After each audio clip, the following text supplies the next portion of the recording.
एक आपका क्या है, अर्थ है। सपोज क्या है, अर्थ है। इस पे क्या है, एज ए पूरा पिक्चर ग्लोब का है। ये जो बीच से पार, इसको बोलते हैं नॉर्थ पोल। क्या बोलते हैं? North pole. इसको बोलते हैं साउथ पोल। हिंदी में इसको दक्षिणी ध्रुव, क्या बोलेंगे? दक्षिणी ध्रुव। इसको बोलेंगे उत्तरी ध्रुव। देखिए ये आपका क्या है, उत्तरी ध्रुव है, ये आपका दक्षिणी ध्रुव है। हमेशा ही आपको पता है, याद रखने का तरीका कैसे रखेंगे। नाक ऊपर आता है तो उत्तरी ध्रुव है, नॉर्थ पोल, नीचे साउथ पोल। देखिए इससे इसके बीचों बीच एक लाइन जाता है जिसको बोलते हैं इक्वेटर। क्या बोलते हैं? इक्वेटर। इसी को या 0 डिग्री बोलते हैं। क्या बोलते हैं? 0 डिग्री। इसी का नाम है भूमध्य रेखा। क्या नाम है? भूमध्य रेखा। इसी को इंग्लिश में क्या बोलते हैं? इक्वेटर। भूमध्य रेखा का एक और नाम है जिसको बोलते हैं क्या? विषुवत रेखा। क्या बोलते हैं? विषुवत रेखा। तो ये है आपका विषुवत रेखा। 0 डिग्री को ही क्या बोला गया है? भूमध्य रेखा, विषुवत रेखा, या इंग्लिश में इसको क्या बोलते हैं? इक्वेटर। कोई दिक्कत? देखिए इसके ऊपर से जस्ट एक लाइन जाता है जो 23.5 डिग्री, देखिए 23.5 डिग्री ऊपर की ओर जा रहे थे, नॉर्थ आएगा। 23.5 डिग्री नॉर्थ कहाँ पे है? ऊपर में। इसी को बोलते हैं, इसका नाम है कर्क रेखा। क्या नाम है? कर्क रेखा। इसके जस्ट ऊपर जाते हैं तो क्या है? 66.5 डिग्री नॉर्थ है। इसी को हम बोलते हैं आर्कटिक वृत्त या आर्कटिक सर्कल। देखिए इसका एक नीचे जाएंगे, जस्ट ऐसी सेम कंडीशन नीचे आएगा और इसको बोलेंगे 23.5 डिग्री साउथ, क्योंकि नीचे की ओर आ गया। अब इसी को नाम है मकर रेखा। मकर रेखा। इसके जस्ट नीचे आएंगे तो इसके एक और लाइन आता है 66.5 डिग्री साउथ। इसको बोलते हैं अंटार्कटिक सर्कल या अंटार्कटिक वृत्त। क्या ये बात समझने में कोई दिक्कत है? देखिए अब यहाँ से आगे बात समझते हैं। ये तो बेसिक जानकारी में, ये इक्वेटर है। तो आपसे परीक्षा में मैप से क्वेश्चन पूछा जाएगा अगर मैपिंग का सवाल होगा, क्योंकि देखिए ये अभी आपका ये बेस चल रहा है कि ये मैपिंग के क्वेश्चन आ सकता है इक्वेटर से। यानी कि भारत वर्ल्ड के मैप में कितने देशों से होकर या कितने महादेशों से होकर इक्वेटर यानी विषुवत रेखा पास करता है। पहला क्वेश्चन बन सकता है। हो सकता है क्वेश्चन पूछे कि कर्क रेखा कितने कितने महादेशों से होकर गुजरता है, एक क्वेश्चन होगा। हो सकता है कि पूछ देगा कि 23.5 डिग्री नॉर्थ यानी 23.5 डिग्री उत्तरी अक्षांश, नॉर्थ को क्या बोलेंगे? उत्तरी अक्षांश बोलेंगे। 23.5 डिग्री नॉर्थ कितने देशों से होकर गुजरता है, ये भी क्वेश्चन हो सकता है। तो मैपिंग से यहाँ पे बहुत सारा क्वेश्चन देखने को आपको मिलेगा। तो उम्मीद करते हैं कि ये बात समझ गए होंगे। क्या समझने में कोई दिक्कत है? देखिए अब इसी का थोड़ा सा आगे रुख हम समझते हैं, क्योंकि ये समझना बहुत जरूरी है। आपको डायरेक्ट क्वेश्चन यहाँ से बहुत देखने को मिलेगा। देखिए अब आगे समझते आखिर है क्या। तो इसको समझने के लिए आपको क्या समझना होगा? अक्षांश रेखा और देशांतर रेखा, जो कि हम टॉपिक ही पढ़ेगा, अक्षांश रेखा और देशांतर रेखा। तो इससे कुछ रिलेटेड कुछ क्वेश्चन पढ़ लेते हैं। पहले महादेश समझ लेते हैं। तो देखिए पहले महादेश पढ़ लेते हैं और उसके बाद हम लोग आगे क्या पढ़ेंगे। तो महादेश पे बात करते हैं।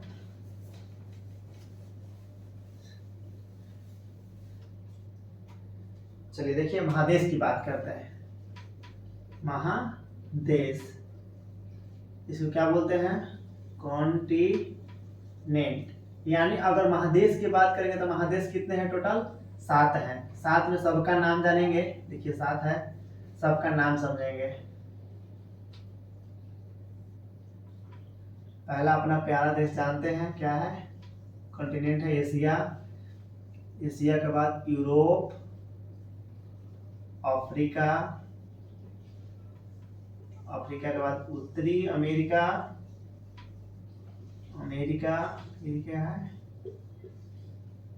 दक्षिणी अमेरिका, दक्षिणी अमेरिका के बाद क्या है?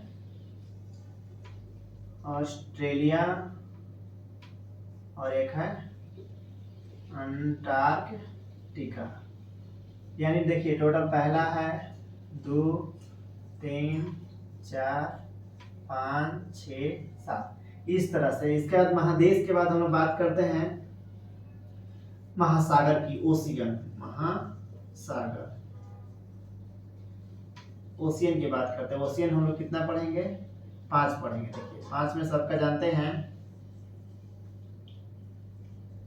प्रशांत महासागर, प्रशांत महासागर के बाद इंडियन ओशियन, क्या है, इंडियन ओशियन, इसको क्या बोलते हैं, इंडियन ओशियन। उसके बाद आ गया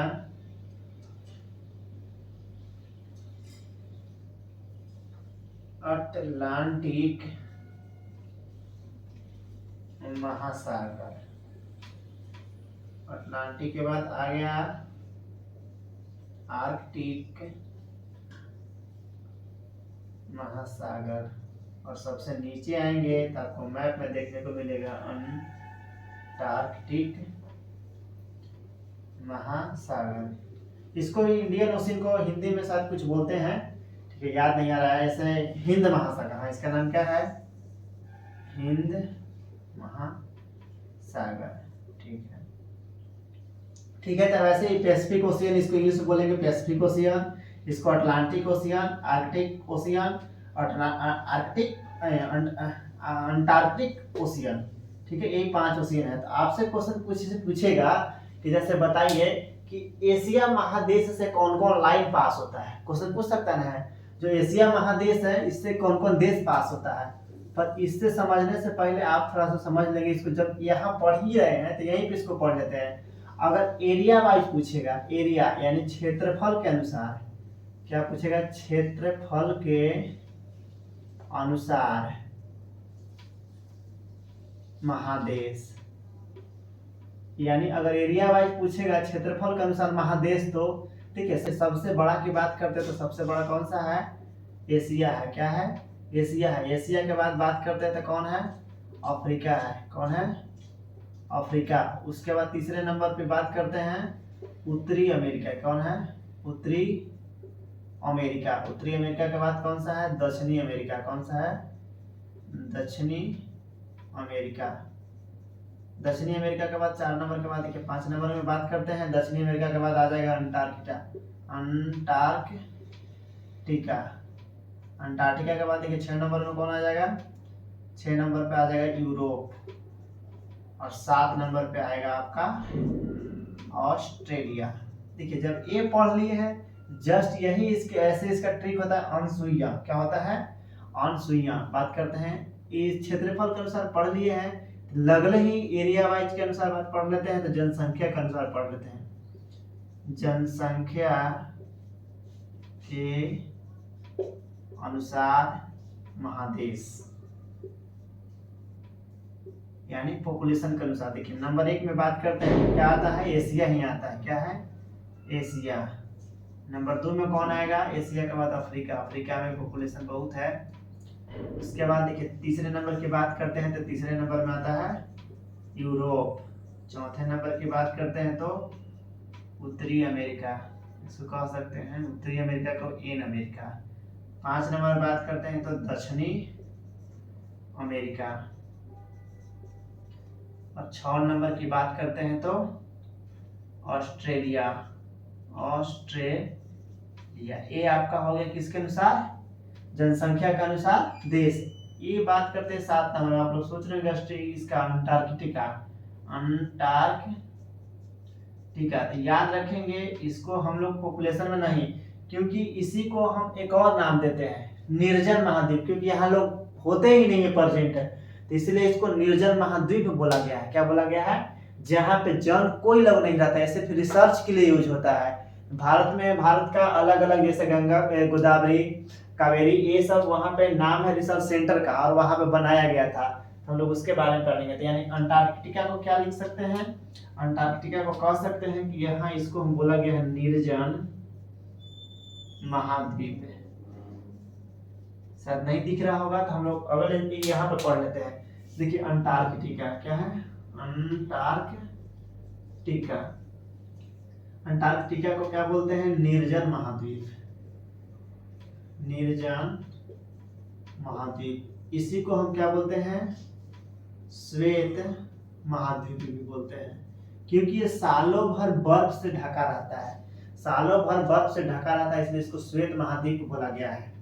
ये सिर्फ यहाँ के लोग रिसर्च करने के लिए जाते हैं, किसके लिए? रिसर्च करने के लिए, यानी यहाँ क्या जाते हैं? अनुसंधान के लिए जाते हैं, रिसर्च के लिए जाते हैं। और यहाँ पे घूमने वाले लोग भी जाते हैं, क्या जाते हैं? घूमने के लिए जाते हैं। लेकिन यहाँ कोई पॉपुलेशन क्या रहता है? पॉपुलेशन नहीं रहता है। ये अंटार्कटिका महाद्वीप की बात करते हैं। तो उम्मीद करते हैं कि इतना बात समझते हैं। अब हम लोग आते हैं अगले पेज पे और अगले बारे में समझते हैं। क्या नोट, क्या है? कुछ नोट समझ लेते हैं, क्योंकि यहाँ से क्वेश्चन आने की संभावना हर हाल में होता है। देखिए नोट में समझते हैं। पहला नोट क्या कहता है? जो माही नदी है, माही नदी जो कि कर्क रेखा को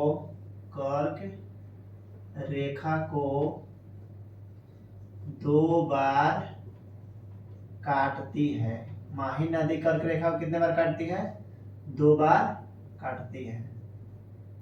गुजरात से होकर गुजरता है। कहां से होता है? मध्य प्रदेश यानी एमपी, राजस्थान और गुजरात, गुजरात से होकर गुजरती है। पहला याद रखेंगे माही नदी कर्क रेखा को 2 बार काटती है। माही नदी कर्क रेखा को 2 बार काटती है। ये जो कि कहां से गुजरती है? मध्य प्रदेश, राजस्थान, गुजरात, भारत में होगा। उसके बाद दूसरे में बात करते हैं कांगो नदी की। किसका? कांगो नदी। यह कहाँ में है? यह कांगो में है। पहला बात कहाँ में है? कांगो में है। यह है विषुवत रेखा को 2 बार काटती है। विषुवत रेखा को 2 बार काटती है। तीसरे नंबर में समझिए लिम्पोपो। क्या? लिम्पोपो नदी। देखिए लिम्पोपो नदी मकर रेखा को 2 बार काटती है। लिम्पोपो नदी मकर रेखा को 2 बार में काटती है। यह है दक्षिण अफ्रीका। यह दक्षिण अफ्रीका में है। यानी लिम्पोपो नदी मकर रेखा को 2 बार काटती है। लिम्पोपो नदी मकर रेखा का है तो 23.5 डिग्री साउथ। क्या कहते हैं? मकर रेखा को 2 बार काटती है। कांगो नदी कांगो में है, जो कि विषुवत रेखा को 2 बार काटती है। और माही नदी कर्क रेखा को 2 बार काटती है। माही नदी कर्क रेखा को 2 बार में काटती है। भारत वैसे ही समझते हैं कर्क रेखा, भारत से कर्क रेखा पास होता है। भारत से कौन सा रेखा पास होता है? ये सब कोई नहीं पास होता है, भारत से कर्क रेखा पास होता है। तो कर्क रेखा के बाद, क्योंकि भारत की अगर इस पे बात करते हैं तो भारत यहीं पे है, अपना प्यारा भारत कौन सा है? यहीं पे अगर भारत की बात करते हैं, यहीं पे भारत अपना है, ठीक है ना? तो भारत यहाँ पे प्रेजेंट है। तो हम लोग को लैटिट्यूड लॉन्गिट्यूड सब चीज देखेंगे, लेकिन हम लोग वर्ल्ड लेवल पर थोड़ा चल रहे हैं और इसका इंट्रोडक्शन के साथ साथ एक क्वेश्चन की बात कर रहे हैं। तो हम लोग इस बात को समझने की कोशिश करते हैं। सपोज ये मान लीजिए कि क्या है? अर्थ है, ये नॉर्थ पोल है। क्या है? North pole. ये नॉर्थ पोल है। यहाँ पाएंगे तो साउथ पोल है। क्या है? साउथ पोल दक्षिणी ध्रुव है। उत्तरी ध्रुव और दक्षिणी ध्रुव। जैसे देखिए आपका 0 डिग्री था। क्या है? 0 डिग्री। जैसे ही 0 डिग्री से भूमध्य रेखा पर आपसे क्वेश्चन पूछा जाएगा तो एक और नोट बनाकर लिख लेंगे कि देखिए ये आपका 0 डिग्री है, इधर में जाएंगे तो 0 डिग्री के बाद 23.5 डिग्री, 66 डिग्री, वैसे ही करते करते आ जाएगा आपका 90 डिग्री। वैसे ही इधर भी आएंगे तो 23.5 डिग्री, 66 डिग्री, 60 डिग्री, 90 डिग्री, ऐसे यहाँ आते आते 90 डिग्री हो जाता है। देखिए 0 डिग्री से जैसे ही इधर की ओर जाएंगे, यानी कि हम लोग पोल की तरफ जाएंगे, यानी कि इक्वेटर से, यानी विषुवत रेखा से, विषुवत रेखा से किस तरफ? पोल की तरफ, यानी ध्रुव की ओर जाने पर गुरुत्वाकर्षण का मान बढ़ता है और भूमध्य रेखा पर भूमध्य या विषुवत या इक्वेटर पर गुरुत्वाकर्षण का मान न्यूनतम होता है। कोई दिक्कत? इतना ही। अब हम लोग आगे के टॉपिक में अगली चीज बात करते हैं। धन्यवाद।